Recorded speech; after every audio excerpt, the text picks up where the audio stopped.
السلام علیکم۔ اس وقت میں کرم پریس کلب کے سامنے موجود ہوں۔ راستوں کی طویل بندش، بد امنی اور دہشت گردی کے خلاف یہاں کی شہری پچھلے 10 روز سے احتجاجی دھرنے پر بیٹھے ہوئے ہیں۔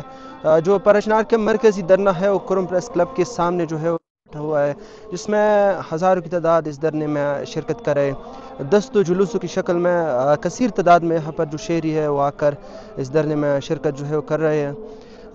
ان کا کہنا ہے کہ جب تک حکومت روڈ نہیں کھولتا اور روڈ کی تحفظ کو یقینی نہیں بناتا اور جو ہمارے مطالبات ہیں وہ مان نہیں لے جاتے، تب تک یہ دھرنا جو ہے وہ جاری رہے گا۔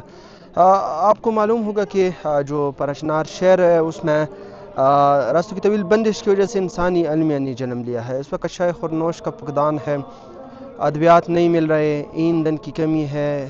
ان تمام مشکلات جو ہے وہ پے در پہ عوام پر جو ہے وہ گزر رہی ہے اور لوگوں کی زندگی جو ہے وہ اجیرن ہو چکی ہے۔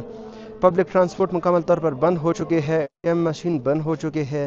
اس کے علاوہ جو پھل سبزیاں ہیں وہ بھی نہیں مل رہے، اور جو مقامی سبزی ہے وہ فی کلو 450 روپے کے حساب سے فروخت ہو رہی ہے۔ تمام مشکلات سے جو ہے شہری دوچار ہے، حتیٰ کہ اموات میں اضافہ ہونے کی وجہ سے یہاں لوگوں کو کفن تک میسر نہیں ہے۔ کفن بھی مکمل طور پر ختم ہو چکے ہیں۔ تو یہاں کے لوگ پچھلے 83 روز سے شدید مشکلات میں ہے۔ نہ حکومت اس کی بات کو مان رہی، سمجھ رہی، اور نہ جو دیگر دہشت گرد ہے وہ بھی روڈ پر بیٹھے ہوئے ہیں۔ تو یہاں کے شہری مطالبہ کرتے ہیں کہ ان دہشت گردوں کے خلاف کارروائی کی جائے، حکومت ریٹ قائم کی جائے، اور نہ صرف روڈ کو کھول دی جائے بلکہ اس کی تحفظ کو بھی یقینی بنا دی جائے۔